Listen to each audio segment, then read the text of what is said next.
اس کے اندر ایک بہت بڑی دراڑ بن سکتا تھا، اور اسی طرح ایران کی سرحدوں سے، جغرافیائی سرحدوں سے باہر نظام اسلامی کی نظریاتی سرحدوں کے اندر جہاں بھی مومنین موجود ہیں ان کے اندر بھی ایک سوالیہ نشان بن کر کھڑا ہو رہا تھا۔ تو رہبر معظم سید مجتبی خامنہئی نے اس شبہے کا جواب اپنے پیغام میں دیا، اور آپ یہ فرماتے ہیں مفہوماً اس طرح سے اس متن کا مفہوم کہ یہ جو ہم ابھی تک پہنچے ہیں 40 دنوں میں، یہ جتنی ہم نے جہاد کیا، مقاومت کی، اور مقاومت کے نتیجے میں استکبار جہان کو گھٹنے ٹیکنے پر مجبور کر دیا، اور اس کے تمام اثاثوں اور مفادات جو خطے میں تھے اسرائیل سمیت، ان سب کو کاری ضربیں لگائی گئی کہ وہ آخر کار اس نتیجے پر آیا کہ اس نے آتش بس کی، ایک تیسرے ملک کے ذریعے سے درخواست کی کہ وہ آتش بس چاہتا ہے، اگرچہ اعلانیہ طور پر بہت زیادہ واضح نہ بھی کیا ہو، لیکن سب پوری دنیا جانتی ہے کہ امریکہ اس وقت اس جنگ سے نکلنا چاہتا تھا۔ تو رہبر معظم فرماتے ہیں کہ یہ نتیجہ ہے اس پائیداری کا، اس مقاومت اور استقامت کا جو رائے خدا میں ملت بیدار ایران نے دی ہے۔ اب یہ متن ہمیں بتاتا ہے کہ رہبر معظم کی نظر میں یہ سیز فائر تحمیلی نہیں ہے، رہبر معظم پر تھوپا نہیں گیا، بلکہ آپ اس کو اپنی بصیرت بری نگاہ سے دیکھ رہے ہیں، اور آپ اس کو خود اس مقاومت کا نتیجہ قبول کر رہے ہیں کہ یہ ایک نتیجہ ہے، اور آپ نے اس کو خود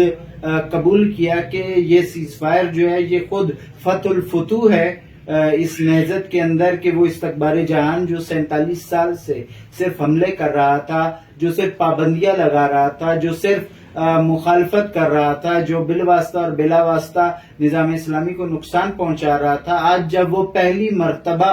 دو بدو اور ڈائریکٹ انٹریکشن اور ڈائریکٹ فائٹ میں نظام اسلامی کے روبرو آیا، تو آخرکار نصرت الہی اور تائید حضرت حجت جل اللہ فرج الشریف سے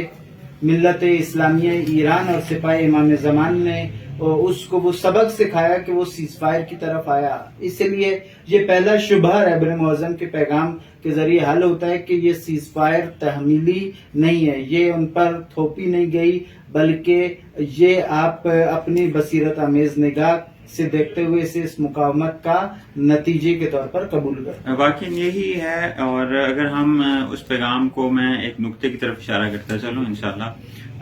پھر آگے دیکھتے ہیں کہ اس پیغام کے اندر اور کون کون سے خطوط ہیں ہمارے لیے مشخص ہیں۔ خود رہبر معظم نے جب ابتدا کی ہے اس متن کی، تو اس میں جو ایک رہبر کی جو حیثیت ہے، ایک رہبر کا مقام ہے ایک معاشرے کے اندر، وہ کیا ہوتا ہے، اور خود رہبر معظم شہید سید علی خامنہئی کی جو رہبری ہے ان کو لے کر انہوں نے جو ان کا مقام تھا، جو ان کی حیثیت تھی، ان کو بہترین اور واضح انداز میں بیان کیا کہ وہ رہبر تھے کون۔ خود فرماتے ہیں کہ وہ ایک معمولی انسان یا معمولی ولی فقیہ رہبر نہیں تھے، بلکہ وہ ایک مہربان اور شفیق باپ کی حیثیت سے تھے۔ وہ رہبر انقلاب تھے، یعنی یوں نہیں کہ رہبر انقلاب اسلامی در ایران، رہبر انقلاب اسلامی، یعنی دنیا کے اندر کوئی بھی شخص اگر یہ چاہتا ہے کہ وہ کسی بھی جگہ پر رہ کر انقلاب اسلامی کو فالو کرے، انقلاب اسلامی کو عام کرے، انقلاب اسلامی کے افکار کو عام کرے، تو اس کے لیے جو رول ماڈل ہے وہ سید علی خامنہئی ہیں۔ اس کے بعد مہم نقطہ ایک انہوں نے اشارہ کیا، وہ یہ تھا کہ خود رہبر معظم شہید سید علی خامنہئی امت اسلامیہ کے رہبر ہیں، نہ فقط ایران کے رہبر ہیں۔ درست ہے انقلاب اسلامی ایران میں رونما ہوا ہے، لیکن جو امت کی رہنمائی ہے، امت کی سرپرستی ہے، امت کی پیشوائی ہے، وہ اس شخص کے دامن میں آتی ہے کہ جس کا نام شہید سید علی خامنہئی ہے، چونکہ یہ فقط ان کی بات نہیں بلکہ پوری دنیا کے وہ آزادی خواہ، وہ مستضعفین کے جو ظالمین کے ظلم کو سہ رہے ہیں اور بربریت کا نشانہ بن رہے ہیں، وہ یہ کہنے پہ مجبور ہیں کہ اگر آج کے دور میں کوئی امت اسلامیہ کی درست طریقے سے رہنمائی کر رہا ہے تو وہ سید علی خامنئی ہے. یہ وہ اظہارات ہیں کہ جو سوشل میڈیا کے اوپر بڑے پڑے ہیں، اور رہبر امت اسلامیہ یعنی امت اسلامیہ ان کو اپنا رہبر مانتی تھی. اور آج بھی اگر آپ دیکھ لیں، کسی سے بھی جا کے پوچھ لیں کہ ہم اپنے ملک کے یا اپنے حالات، اپنے معاشرے کے حالات بدلنا چاہتے ہیں تو اس کے لیے کون سا اسلامی ماڈل ہمیں اپنانا پڑے گا، کون سے اسلامی رہنما کی آج کے دور میں ہم اس کو الگو اور نمونہ لیں، تو سب کے لبوں پہ ایک ہی نام ہوگا، وہ سید علی خامنئی کا ہوگا. کیوں؟ اس لیے کہ انہوں نے خود رہبر شہید نے اپنے لیے ان خطوط کو مشخص کیا، ان خطوط کو اپنے لیے واضح کیا کہ جو قرآنی ہیں، جو توحیدی ہیں، جو الہی ہیں، اور جن کے اندر ریاکاری نہیں ہے، جن کے اندر اپنی ذات کے لیے کچھ نہیں ہے، بلکہ مستضعفین کے لیے ہے، بلکہ دوسروں کے لیے ہے، بلکہ ظالمین کے خلاف ہے. اور یہی امام علی علیہ السلام کی آخری وصیت بھی ہے، وَكُونُ لِلظَّالِمِ خَصْمًا وَلِلْمَظْلُومِ عَوْنًا. یہ وہ واحد نقطہ ہے کہ جو ہمیں بتاتا ہے کہ ایک رہبر کی ایک اسلامی معاشرے میں یا ایک امت اسلامیہ کے قلب میں کیا حیثیت ہے.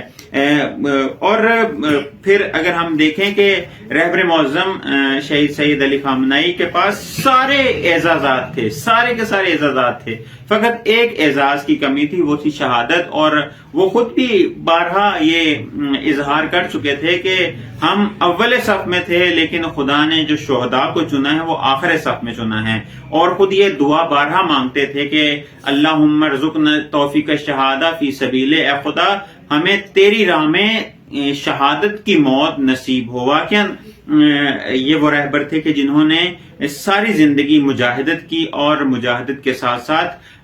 جو امت اسلامیہ کی رہنمائی قرآنی اصولوں کے مطابق، الہی اصولوں کے مطابق بنتی تھی، اس کو انجام دیا. اور ان کا اختتام بھی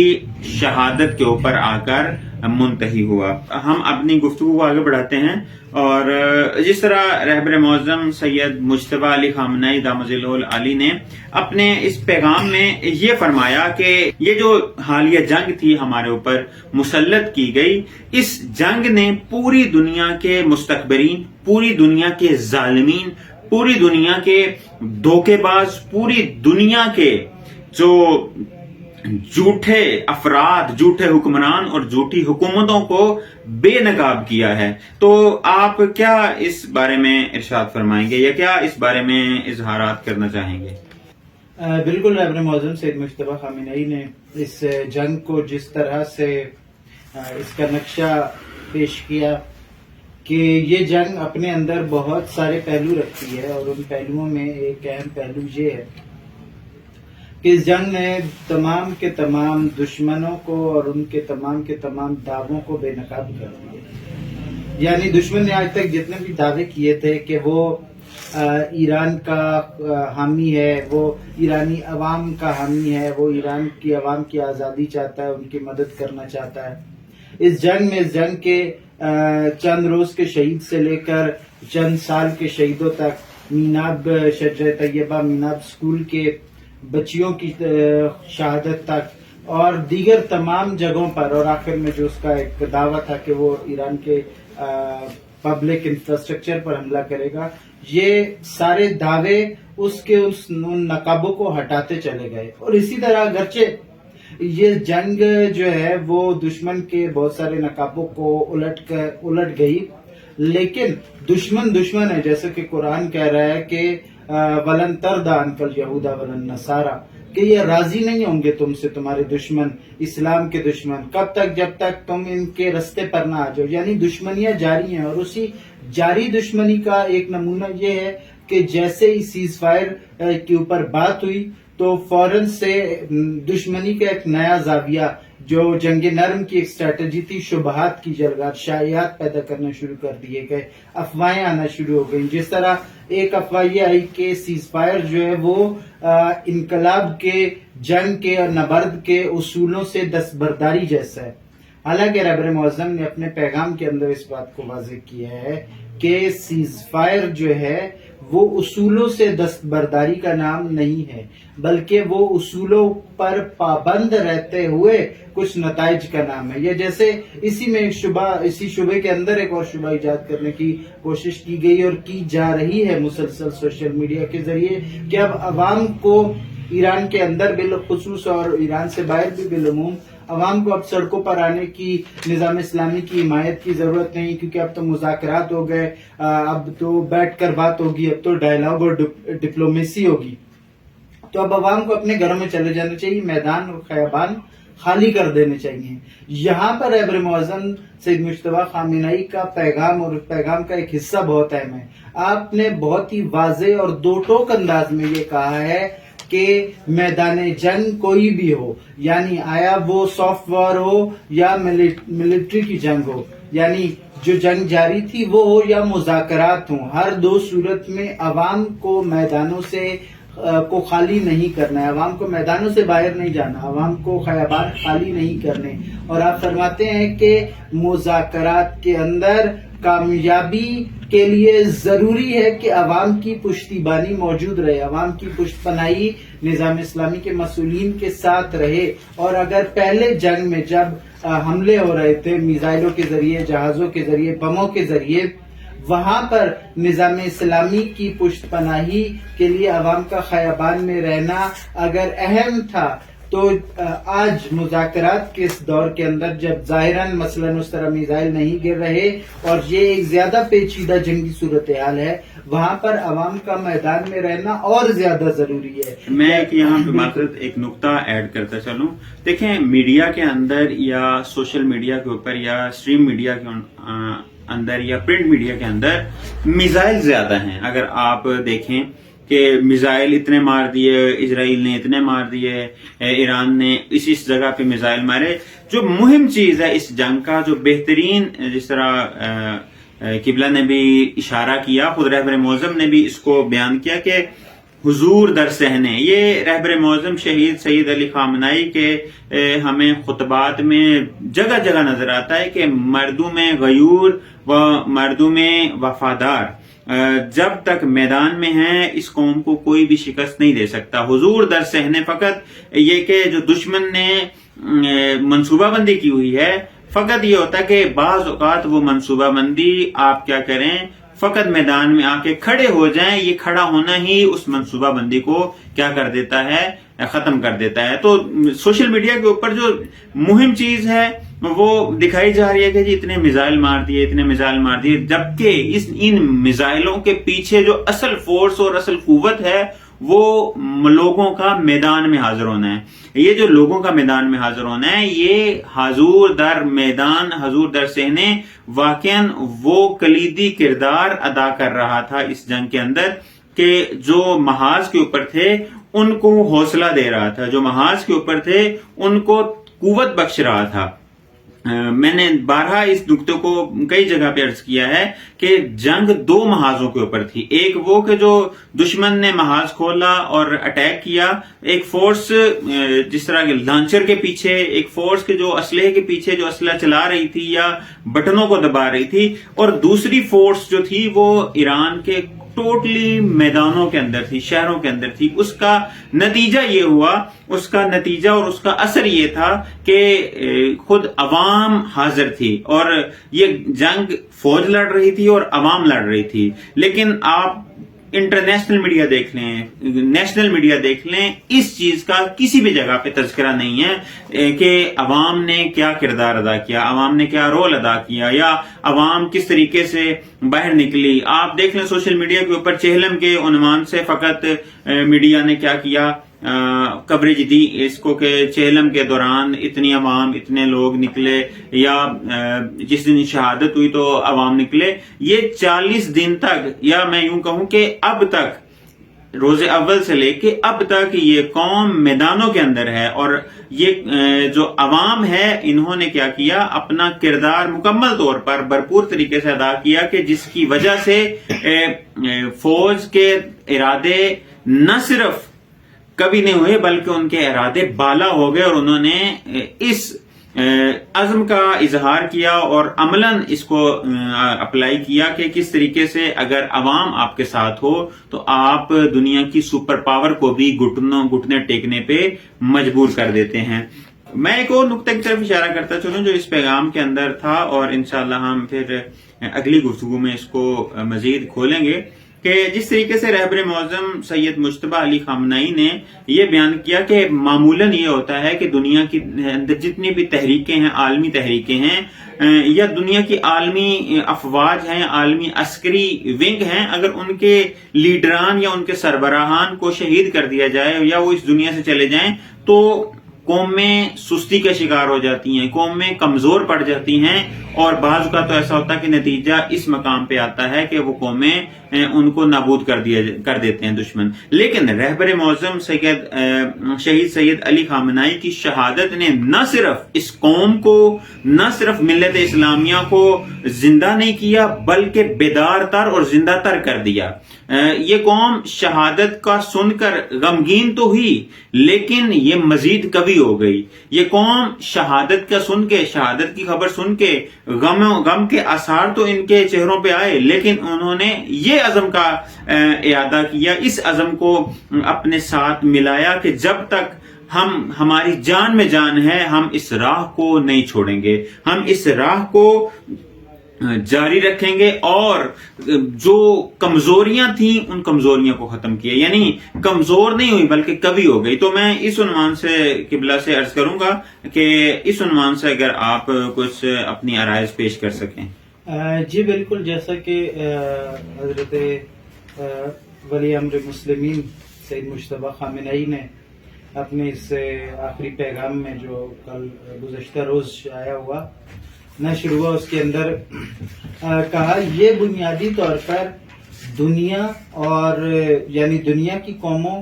اور امت اسلامی یا دنیاوی معیارات پر جینے والوں اور قرآنی معیارات پہ جینے والوں کا ایک بنیادی فرق ہے. اگر ہم اس کو دیکھیں کہ دنیا یہ سوچ رہی تھی، مثلا امریکہ کا یہ پلان تھا، اسرائیل کا یہ پلان تھا کہ ہم جو مرکزی شخصیات ہیں ان کو شہید کر دیں گے اور نتیجہ کیا نکلے گا کہ جو نظام ہے وہ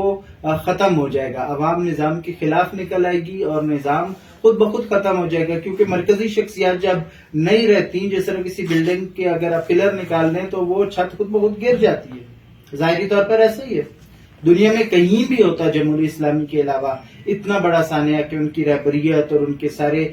بڑے فوجی جرنیل شہید کر دیے جاتے 8 ماہ کے عرصے میں، جو 12 روزہ 12 روزہ جنگ کے بعد سے ابھی تک وہاں شہادت ہیں، تو وہ نظام گر جاتا، وہ حکومت ختم ہو جاتی. لیکن وہ نظام جو قرآن کی بنیاد پر قائم ہے، مثلا آج میں دیکھ رہا تھا پاکستانی میڈیا پرسن جو ہے وہ ٹی وی چینل پہ مسلسل یہ بات کر رہے تھے کہ ایران کا نظام اس سے بہت زیادہ پیچیدہ ہے، کئی لیئرز پر مبنی ہے جتنا ابھی تک دنیا سمجھی ہے اور اس لیے نہیں گرا، اور ایران کے نظام کے اندر بہت ساری لیئرز ہیں، سٹیپس ہیں، اس وجہ سے وہ نظام شہادتوں کے باوجود نہیں گرا. لیکن اس میں ایک اہم نقطہ جو ابھی تک پرنٹ میڈیا یا الیکٹرانک میڈیا پر بھی اس طرح سے اجاگر نہیں ہو سکا، وہ یہ ہے کہ ایران کا جو نظام کئی لیئرز پر مبنی ہے اور ایران کا جو نظام شہادتوں کے باوجود نہیں گرا، یہ نظام اس کی بنیاد کہاں سے لی گئی؟ یہ نظام قرآن سے لیا گیا. یہ نظام تسلسل اور تجلی ہے ولایت اہل بیت علیہ السلام کی، وہ نظام جو اللہ تعالیٰ نے نازل کیا، جسے رسول اللہ نے نافذ کیا اور اپنے بات کے لیے ابلاغ کیا. مثلا میں ایک مثال دوں آپ کو، قرآن مجید کی ایک آیت جو سیکنڈ لاسٹ آیت ہے یا بلکہ لاسٹ آیت ہے قرآن مجید کی نزول کے اعتبار سے، وہ کہاں سے شروع ہوتی ہے کہ الیوم یئس الذین کفروا عن دینکم، کہ آج کافر تمہارے دین سے مایوس ہو گئے. کیوں مایوس ہو گئے؟ کیونکہ تمہیں نے ایک ایسا نظام خدا نے دے دیا، الیوم اکملت لکم دینکم واتممت علیکم نعمتی ورضیت لکم الاسلام دینا. اب ہوا کیا؟ یعنی کفار کا کیا سوچ تھی رسول اللہ کے زمانے میں کفار کی یہ سوچ تھی کہ چلو ابھی مسلمانوں کی حکومت ہے، کچھ عرصہ مسلمانوں نے جنگیں لڑی، لیکن بہرحال محمد صلی اللہ علیہ وآلہ وسلم انسان ہیں اور آخرکار انہیں بھی اس دنیا سے جانا ہے. جیسے ہی وہ اس دنیا سے جائیں گے تو اس کے بعد اسلام ختم ہو جائے گا، کیونکہ اسلام کی اس زمانے میں مرکزی شخصیت کون ہے، اور اسلام کی کلی طور پہ مرکزی شخصیت کون ہے؟ رسول اللہ صلی اللہ علیہ وآلہ وسلم کی ذات اقدس. لیکن قرآن یہ کہہ رہا ہے کہ غدیر کے دن کافر مایوس ہو گئے. کیوں؟ کیونکہ اب اسلام کو نظام مل گیا. یعنی رسول اللہ کی ذات اقدس اگر اس دنیا سے پردہ فرما جائے تب بھی رسول اللہ کی ذات اس دنیا میں ظاہراً نہیں رہے گی، لیکن اسلام قائم رہے گا، اسلام کا نظام قائم رہے گا. اسی طرح ہم دیکھیں امیر المومنین کی ذات اقدس کو، تشیع کے عقیدے کے مطابق اسلام کی دوسری سب سے بڑی شخصیت. اب امیر المومنین 21 رمضان کو شہید ہو گئے، اگرچہ علی شہید ہو گئے، لیکن کیا اسلام ختم ہوا؟ کیا تشیع ختم ہوا؟ نہیں ہوا. کیوں؟ کیونکہ نظام ہے، شخصیت محور ہے، اصلی حیثیت رکھتی ہے، لیکن ایک نظام دین کے اندر جو اللہ نے نازل کیا. حتیٰ کربلا میں ہم دیکھیں امام حسین علیہ السلام کو اتنی بے دردی سے شہید کر دیا گیا، لیکن کیا تشیع ختم ہوا؟ تشیع ختم نہیں ہوا. اگرچہ دشمن کو، یزیدیت کو یہ ظام باطل ہوا، اسے لاحق ہوا کہ شاید میں نے ختم کر دیا اہل بیت علیہ السلام کے سلسلے اور اس نظام ولایت و امامت کو، لیکن چونکہ نظام ولایت و امامت ایک نظام ہے جو اللہ کا مقرر کردہ ہے، اس لیے شخصیت شہید ہو گئی، لیکن اس کے بعد فوراً دوسری شخصیت آ گئی. وہ نظام ختم نہیں ہوا. اب اسی نور سے فیض حاصل کرتے ہوئے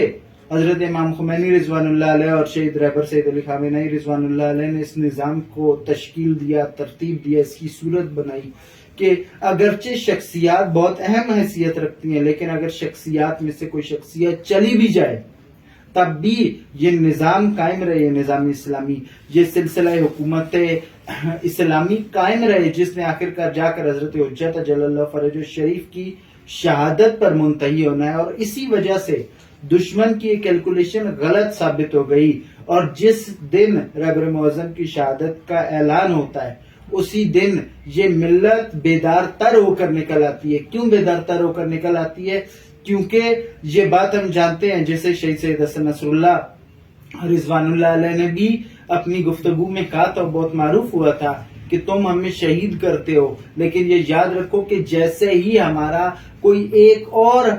ساتھی شہید ہوتا ہے، جیسے ہمارے شہداء کی تعداد بڑھتی ہے، تو اس کے ساتھ ہی ہمارا کربلا سے، دین سے تعلق اور مضبوط ہو جاتا ہے. یہی وجہ ہے کہ آپ جس طرح آپ نے عرض کیا، میں اس کو تکمیل کروں، انشاءاللہ اگلی گفتگو میں ہم اس مزید بیان کو کھولیں گے کہ خود یہ جو جملہ ہے کہ کربلا سے ہمارا رشتہ اور مضبوط ہو جاتا ہے، امام خمینی بھی اسی چیز کی طرف ناظر ہیں کہ ماں ہرچ داریم از سید الشہداء داریم، ہمارا جو کچھ بھی ہے وہ امام حسین علیہ السلام کے توسط سے ہے. ہم ماں ہرچ داریم از محرم و سفر داریم، یعنی ہم نے جو کچھ بھی لیا ہے، جو کچھ بھی ہمارے پاس ہے، وہ محرم اور سفر کے کو بیدار اور اس کو احیا کرنے کا نتیجہ ہے. تو یہ وہ واضح پیغام ہے ہمارے لیے کہ اگر ہم کربلا کا درست طریقے سے مطالعہ کریں، کربلا کی سیرت کو اپنے عملی پہلو میں اجاگر کریں، اپنی عملی زندگی میں لاگو کریں، تو واقعا ہم بھی کربلا سے فقط لنگر نہیں بلکہ ہم نظام بھی لے سکتے ہیں. ہم کربلا سے فقط بیٹے نہیں بلکہ ان بیٹوں کو کربلا کی راہ میں قربان بھی کر سکتے ہیں. اور یہ آخری نقطہ کہ جس طریقے سے قبلہ بھی فرما رہے تھے کہ رسول پاک کے بعد مولا علی کے بعد امام حسن کے بعد امام حسین، اور یہ اس طریقے سے امام زمانہ جل اللہ تعالیٰ فرج شریف تک یہ سلسلہ چلتا رہا ہے. وہ حکومتیں، وہ نظام اور وہ سسٹم کے جن کا تکیہ خدا کے اوپر ہو، جو الہی ہوں، تو وہ کبھی بھی شخصیات کے آنے سے نہ ان کو کوئی فرق پڑتا ہے، اور نہ شخصیات کے جانے سے ان کو کوئی فرق پڑتا ہے. کیوں؟ اس لیے کہ ان کا جو بنیادی ڈھانچہ ہے، ان کی جو بنیاد ہے وہ خدا کے اوپر ہے، وہ قرآن کے اوپر ہے، وہ اسلام کے اوپر ہے. اور اسلام ہمیں یہ سکھاتا ہے کہ کہ وہ افراد کے جو اپنی مسئولیتیں اور اپنی ذمہ داریاں ادا کر رہے ہیں وہ ان کو اٹھا لیا جاتا ہے اور ان کی جگہ پر زمانے کے تقاضوں کے مطابق، زمانے کے حالات کے مطابق کیا ہے، ایسے افراد کو جائگزین کر دیا جاتا ہے کہ جو نہ صرف وہ جو پچھلی کمیاں کوتاہیاں جس میں رہ گئی تھیں اس کو بھی پورا کرتے ہیں، بلکہ وہ قوم اور ملت کو اور معاشرے کو اس مقام تک لے کے جاتے ہیں کہ جس مقام کو خداوند متعال نے لکھا اللہ کا نام دیا ہے۔ انشاءاللہ اگلی گفتگو میں ہم حاضر ہوں گے اور مزید اس متن کو کھولیں گے تاکہ ہمیں واضح اور ہمارے لیے وہ خطوط مشخص ہو سکیں کہ خود یہ شخصیت کیسی ہے اور ہم نے کس راہ کا انتخاب کرنا ہے اور کس طرح سے ہم نے اس انقلاب کے صراط کو اپنانا ہے اور اس پہ حرکت کرنی ہے۔